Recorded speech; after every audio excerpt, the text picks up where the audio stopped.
what do you think it's worth? I'll give you 5 guesses. Higher. Higher. Way higher. No, not even close. Really? No, higher. Higher. Is it worth it? Yes.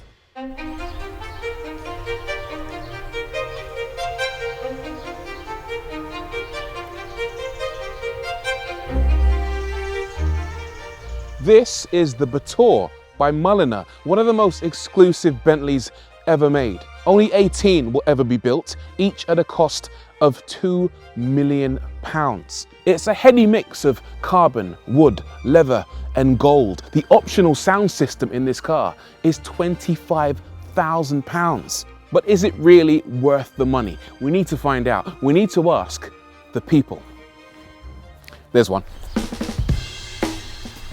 This purple car, what do you think it's worth? 280,000.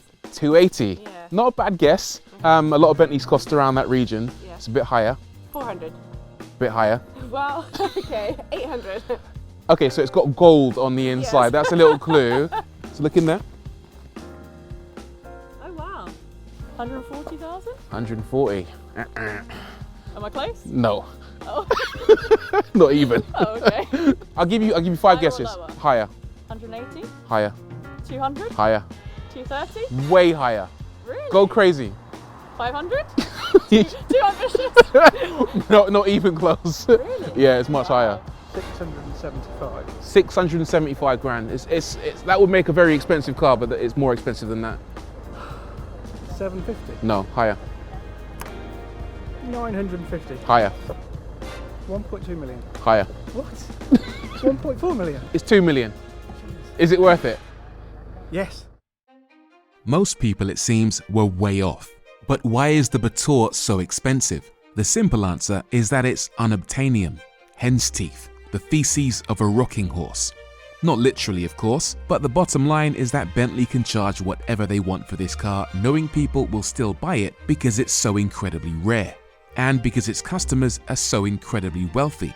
But they'll also buy it for bragging rights. This holds the record of being the most powerful production Bentley ever made. And it does this. Oh my lord! Whoa! Wow!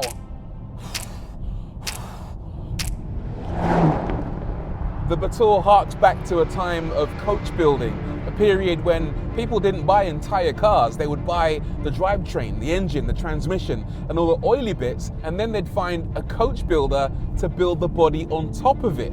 Let's focus on the oily bits first of all though, because it is spectacular. 6 litre W12, 740 PS, 1,000 Newton meters of torque, and the maddest launch control this side of an Aventador SPJ. It's outrageous. In fact, it's so good, I'm gonna do it again. And when I do it, don't focus on the acceleration, focus on this noise. Oh! That's so addictive. Oh my heart. Obviously, when you're coach building, you'll need to wrap all those oily bits in a body, and for that, Bentley enlisted the help of the oldest coach builder in the world, Mulliner, which was also responsible for the Bacalar, an even more exclusive £1.65 million 12-run commission with no roof. Unlike the Bacalar, which served very little purpose other than to be expensive and to earn Bentley a few pounds, the Batur theoretically does have a purpose. Its design is a clue as to what future Bentleys, particularly the company's all-electric models, will look like, with their first EV due in 2025. Whether we like it is a whole different story, but it's certainly different, isn't it? So the big differences between this and a Continental is that it now has a much more upright front grille with some body-coloured V-shaped elements that match the paintwork, which in this case is extremely purple. On the bonnet itself, it's got some carbon fibre accents, and there is no badge on the bonnet. The badge actually lives right here on the front grille. The other big change is the headlights. No longer do we get the chandelier-like lights that we got on the Continental. Instead, we get these much more sleek lights, which I'm not a fan of, to be honest, but who am I to judge? I'm wearing a bright yellow jumper today. And then you've got this long line in satin grey that runs from the front of the car to just above the rear wheels. And the idea behind that is to elongate the car, particularly to make the bonnet look longer, which is a bit of a weird flex because this car previews the design language for their upcoming EVs, and EVs don't need a long bonnet for their engines. Maybe they're planning a really big frunk or something. Anyway, that line matches the colour of the 22-inch wheels all around. You've got the Car Zero engineering prototype written on the side. This is not one of the 18, this is Car Zero, their test car. And by the way, these front wings here are made entirely of carbon fibre to help save around 40 kilograms versus the Continental GT.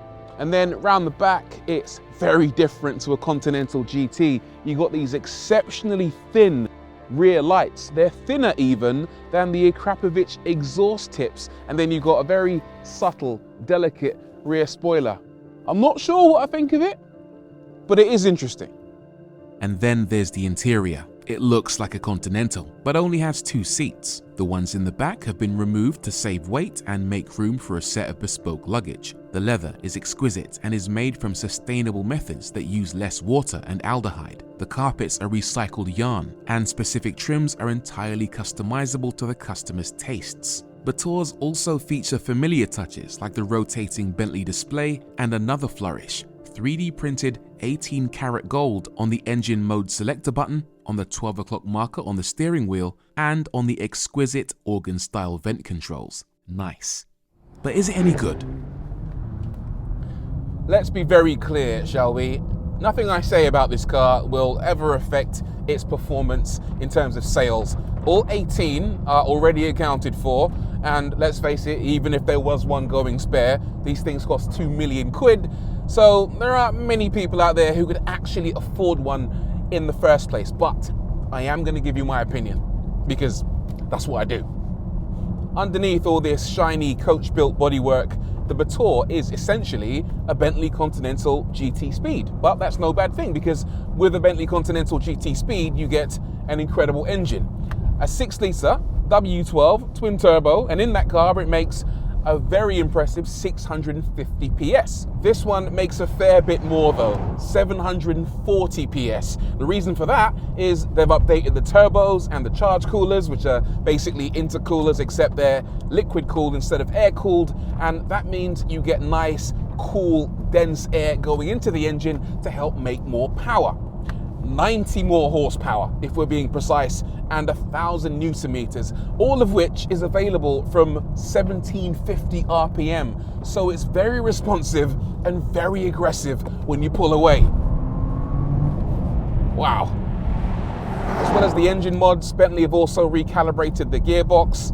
Honestly, I can't really feel any difference between this and the GT Speed, but I can tell you the car is very, very fast and very, very exciting to drive. It's not so much the power, it's more the torque, the accelerative force, the willingness to just hurl itself towards the horizon anytime you want it to. Bentley hasn't released any official performance figures, but the Batur feels every bit as quick as the fastest Continentals, which with the same engines managed the 0 to 62 sprint in 3.5 seconds before topping out at 208 miles an hour. I'm quite impressed by the sound it makes as well. It isn't incredibly loud inside the car, but it does pop and bang with what I feel is a bit more intensity than the standard GT Speed because of that titanium exhaust, and especially during that launch control sequence when you can hear the car bouncing off the rev limiter, the whistles from the turbo. It's a really good noise. The steering is pretty much exactly as it was on the Continental GT Speed, accurate, precise, surprisingly direct as well because it's got all-wheel steering, and even though you'd expect a car this big and this heavy to roll around in the corners, it doesn't do it. It's got active 48-volt anti-roll stabilization, and that means it stays flat in the corners. You can feel a lot of inertia in the bends if you're driving too hard in a corner, and at that point it can become slightly alarming. But for the most part, it feels like a sports car. I feel like there's not much point in mentioning things like fuel economy, because if you can afford the £2 million asking price, then I'm pretty sure you can afford the fuel to go with it. And I don't think it's worth talking too much about comfort either, because you're not going to daily a £2 million Batur, are you? For what it's worth though, both of those aspects are pretty much identical from what I can gather to the standard GT Speed, so make sure you go and watch my full review of that car. The link is down in the description box below. Does it feel special enough? Well, it does feel special because it is a Bentley, but all Bentleys feel special and not all Bentleys cost £2 million. However, I do like the fact that I'm surrounded in loads of wood, loads of leather, and also a few splashes of gold. But for £2 million, I tell you what I'd like the dashboard to at least be finished in sustainable dolphin. I'd like these sun visors to be made out of authentic, I don't know, elephant's ears. Maybe the stereo buttons could be made out of that little piece of skin that Mike Tyson bit off Evander Holyfield in that boxing match from way back in the day. And maybe the gear selector could be made out of the, I don't know, the ancient mummified reproductive organs of a woolly mammoth. That I'd pay £2 million for. As it is, I'm not so sure. It doesn't bring much to the table that the Continental GT Speed doesn't already bring. It's less practical, it's arguably less good looking, less affordable. But importantly, it is more exclusive. And when it comes to justifying the price, exclusivity is all that matters.